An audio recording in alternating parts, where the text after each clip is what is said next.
किशन नाम का एक गरीब किसान सोनपुर गांव में रहा करता था। किशन के पास खेती करने के लिए एक छोटा सा जमीन का टुकड़ा था। उस जमीन के टुकड़े पर भी एक बड़ा पेड़ लगा हुआ था, जिस वजह से खेती करने के लिए उसके पास बहुत ही थोड़ी जगह थी। ऐसे ही एक दिन किशन की पत्नी शीतल उससे बोलती है। हम पेड़ कटवा क्यों नहीं देते हैं? हमारे पास वैसे ही थोड़ी सी तो जमीन है। खेती करने के लिए उसमें भी यह पेड़ हमारी कितनी सारी जगह को रोक लेता है। शीतल, एक किसान की पत्नी होकर तुम पेड़ पौधों को काटने की बात कर रही हो। यह बहुत ही गलत है। अरे जैसे हम छोटे छोटे पौधे लगाकर फसल उगाते हैं, ठीक वैसे ही यह भी कभी नन्हा पौधा होगा और आज यह बड़ा होकर वृक्ष बन गया है। वैसे भी इस वृक्ष से हमें लाभ ही तो है। हम इसकी छाया तले बैठते हैं, खेतों में काम करके थक जाते हैं तो इसके नीचे आराम कर लेते हैं। मुझे इससे कोई आपत्ति नहीं है। भले ही मेरी खेती कम हो, लेकिन मैं इस वृक्ष को नहीं काटूंगा। किशन की बात सुनकर शीतल कुछ नहीं कहती है। दोनों पति पत्नी पूरी मेहनत के साथ अपनी जमीन के टुकड़े पर खेती का काम करते रहते हैं। काफी मेहनत के बाद उनके खेत में आखिरकार फसल लहराने लगती है। फसल पककर पूरी तरीके से तैयार हो चुकी थी, जिसे देखकर किशन बोलता है। लगता है इस बार फसल के अनाज से मुझे मंडी में थोड़ा अच्छा दाम मिल जाएगा। अगर सही दाम मिल गया तो इस बार घर चलाने में कोई दिक्कत नहीं होगी। हो सका तो इस बार पैसे बचा के शीतल को एक नई साड़ी भी दे दूंगा। इतने सालों से मैंने उसे कोई भी तोहफा नहीं लेकर दिया है। ऐसे ही सोचते सोचते किशन घर आ जाता है और उसी रात गांव में एक भयंकर तूफान आता है। तेज हवा के साथ मूसलाधार बारिश सारी रात होती है। अगली सुबह किशन अपने खेत का हाल देखता है तो दर्द से उसका कलेजा बैठ जाता है। उसकी पकी हुई सारी फसल पूरे तरीके से बर्बाद हो चुकी थी। यह देखकर किशन अपना माथा पकड़कर जमीन पर बैठ जाता है और बोलता है। हे भगवान, यह तूने कैसा अनर्थ कर दिया।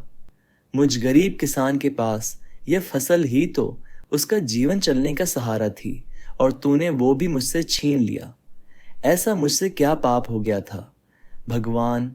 अब मैं अपने पूरे साल का कैसे गुजारा करूंगा। अपने खेत की ऐसी हालत देखकर किशन को गहरा सदमा पहुंचता है। वह बेचारा रोते हुए अपने घर आ जाता है और सारी बात अपनी बीवी को बताता है, जिस पर उसकी बीवी बोलती है। मुझे तो लगता है कि हमारे खेत में लगा वो पेड़ ही अपशगुन है। कल मैंने उसे काटने की बात क्या कह दी, रातों रात हमारी फसल ही खराब हो गई। आप मेरी बात माने उस पेड़ को कटवा ही दे, वही है जिससे हमारी फसल खराब हो गई है। शीतल, तुम फिर से वही बातें लेकर बैठ गई। अरे उस पेड़ की इन सब में क्या गलती है? जो बर्बादी हुई है वह प्राकृतिक रूप से हुई है। अब हमें फिर से मेहनत करनी होगी। किशन जैसे तैसे करके खुद को संभालता है और उसके बाद अपनी बर्बाद हुई फसल की कटाई करके एक तरफ करता है, जिसके बाद वह फिर से मेहनत करता है और जुताई का काम शुरू कर देता है। इस बार किशन अपने खेत में पालक के बीज बोता है। दोनों पति पत्नी पूरी मेहनत से हर रोज पालक के बीजों की सिंचाई करते हैं। कुछ हफ्तों में छोटे छोटे नन्हे नन्हे पालक के पौधे निकलने शुरू हो जाते हैं और बाद में बड़े हो जाते हैं। ऐसे ही एक दिन गांव में सुखिया नाम का एक आदमी अपनी गाय भैंसों को चरा रहा होता है।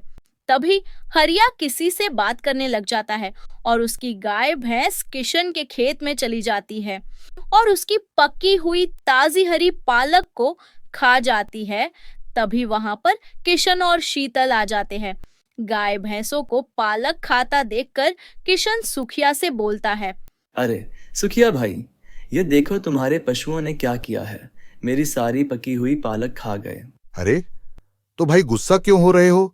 ये पशु है, इनमें इतना दिमाग थोड़ी है कि कहाँ चरना है और कहाँ नहीं चरना है।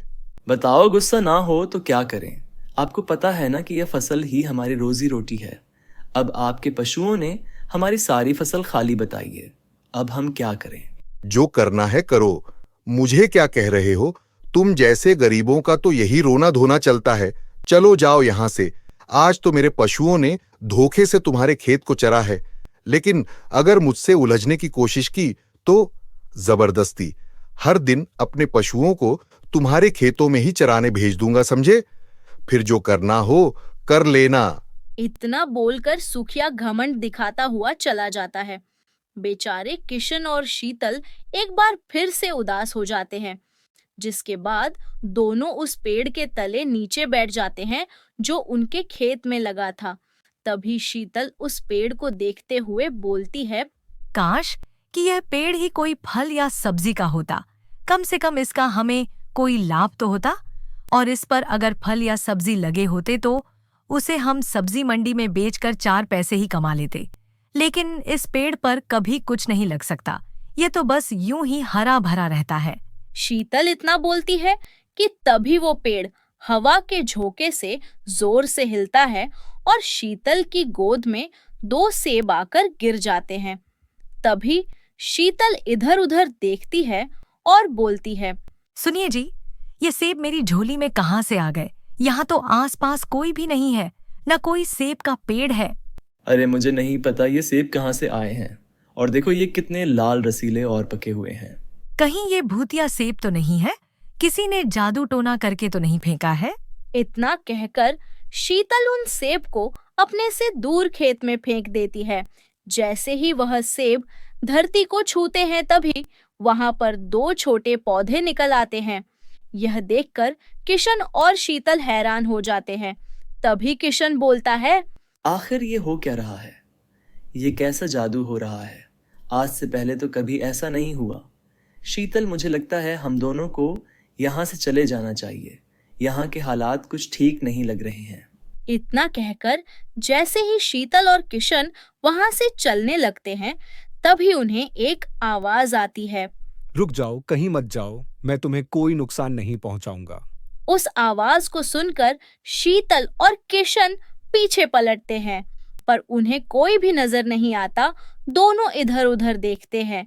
तभी उनके कानों में फिर से आवाज आती है, इधर उधर मत देखो, ये मैं बोल रहा हूं। मैं तुम्हारे खेत में लगा हुआ यह पेड़, मैं कोई आम पेड़ नहीं हूं, मैं एक जीता जागता पेड़ हूं। क्या कहा? जीता जागता पेड़? यानी कि हम दोनों जो भी बातें करते हैं तुम वो सब सुन सकते हो और देख भी सकते हो। हाँ, सही कहा तुमने। मैं सब कुछ देख रहा हूं और मैं तुमसे खुश भी हूं, क्योंकि तुम प्रकृति से प्यार करने वाले एक सच्चे किसान हो। कितने लोगों ने तुमसे मुझे कटवाने की सलाह दी, लेकिन तुमने कभी किसी की हां में हां नहीं मिलाई। प्रकृति ने तुम्हारा कितना नुकसान किया, फिर भी तुमने किसी को भी दोष ना देते हुए वापस से मेहनत की। फिर से तुम्हारी फसल खराब हो गई, लेकिन फिर भी तुमने चुपचाप सब सह लिया। इसलिए मैं तुम्हारी मदद करना चाहता हूं। मदद? कैसी मदद? तुम हमारी क्या मदद करोगे? मैं अपनी मर्जी से फल और सब्जी दोनों ही अपने ऊपर उगा सकता हूं, लेकिन उम्र ज्यादा होने की वजह से अब मेरा जादू थोड़ा कम हो गया है। इसलिए मैं तुम्हें तुम्हारे इस पालक के खराब हुए खेत को फिर से हरा भरा करने के लिए जादुई पालक के बीज दूंगा। उन बीजों को तुम अपने खेतों में हर तरफ बो देना, और फिर उसका जादू देखना। बस याद रहे कि किसी को भी तुम मेरे या फिर इन जादुई बीजों के बारे में नहीं बताओगे। ठीक है, तुम जैसा कहोगे हम वैसा करेंगे। मैं और मेरी पत्नी कभी किसी को कुछ नहीं बताएंगे। किशन की बात सुनकर वह पेड़ बिना हवा के जोर से हिलता है और एक पोटली में बंधे हुए कुछ बीज जमीन पर आ गिरते हैं। किशन उस पोटली को उठाता है। तभी वह पेड़ फिर से बोल पड़ता है। इस पोटली के अंदर ही वह जादुई पालक के बीज हैं। आज रात को तुम दोनों पति पत्नी उन बीजों को अपने खेत में बो देना और सुबह उन बीजों का चमत्कार देखना। उस पेड़ के कहे अनुसार किशन और शीतल रात को अपने खेतों में उन जादुई पालक के बीजों को बो देते हैं। अगली सुबह जब किशन और शीतल अपने खेत की तरफ जाते हैं तो उन दोनों की आंखें फटी की फटी रह जाती हैं, क्योंकि उनके खेत में ऊंची ऊंची ताजी हरी पालक लहरा रही थी। यह देखकर किशन और शीतल खुशी से झूम उठते हैं और शीतल बोलती है, ये तो कमाल हो गया जी, रातों रात हमारा खेत पालक से भर गया। अब तो हम इसे मंडी में ले जाकर इससे पैसे कमा सकते हैं, अपने घर में राशन ला सकते हैं। धन्यवाद हो इस पेड़ का जिसने हमें जादुई पालक के बीज दिए। चलिए जी जल्दी से कटाई और बंधाई का काम शुरू करते हैं। शीतल की बात सुनकर किशन जल्दी से हाथ में दरात उठाता है, जिसके बाद दोनों पति पत्नी पालक की कटाई करते हैं और फिर उनकी झुट्टियां बनाकर उन्हें बांध लेते हैं और फिर दोनों पति पत्नी मंडी में ले जाकर अपनी पालक को बेच आते हैं। उस पालक से उन्हें काफी अच्छे पैसे मिलते हैं, जिससे किशन और शीतल घर का राशन लेकर आते हैं। इसी काम में उनका सारा दिन बीत जाता है। अगली सुबह उठकर जब दोनों पति पत्नी अपने खेत की तरफ जाते हैं तो देखते हैं कि वहां फिर से ऊंची ऊंची हरी पालक लगी है। यह देखकर दोनों अचंभित हो जाते हैं और उस पेड़ के पास जाकर बोलते हैं, पेड़ जी, कल जो हमने जादुई बीज बोए थे, इसीलिए रातों रात पालक आ गई। लेकिन गुजरी रात तो हमने कोई बीज बोया ही नहीं, तो फिर यह पालक कैसे आ गई? उसी जादू से जिस जादू से परसों रात आई थी। जो बीज मैंने तुम्हें दिए हैं वह कोई आम बीज नहीं है। तुम जितना भी इस पालक को काटोगे, हर सुबह यह पालक तुम्हें ऐसे ही लहराते हुए मिलेगी। अब तुम जितना चाहे उतना धन कमा सकते हो। आपका बहुत बहुत धन्यवाद पेड़ जी। आपने तो सच में वो गरीब किसान का जीवन ही परिवर्तित कर दिया है। मैं आपका यह एहसान सारी उम्र कभी नहीं भूलूंगा, कभी नहीं। कोई बात नहीं, तुम एक ईमानदार और सच्चे इंसान हो, इसीलिए मैं तुम्हारे सामने अपने असली रूप में आया और तुम्हारी मदद की। क्योंकि आज के समय पर जहां मनुष्य प्रकृति को तबाह कर अपना जीवन बसा रहा है, वहीं तुम प्रकृति के प्रति बहुत ही वफादार हो। इसीलिए मैंने तुम्हें मदद के लिए चुना, वरना इतने सालों से मैंने कभी किसी की कोई मदद नहीं की है। पेड़ की बातें सुनकर किशन फिर से उसका बहुत धन्यवाद करता है और इसी तरह जादुई पालक से किशन का जीवन सुधर जाता है। धीरे धीरे पालक बेचकर किशन बहुत सारा धन एकत्रित करता है, जिससे वह अपने कच्चे घर को एक पक्के मकान में परिवर्तित करता है। साथ ही गांव में और जमीन भी खरीद लेता है और उन पर पूरी ईमानदारी से खेती करता है।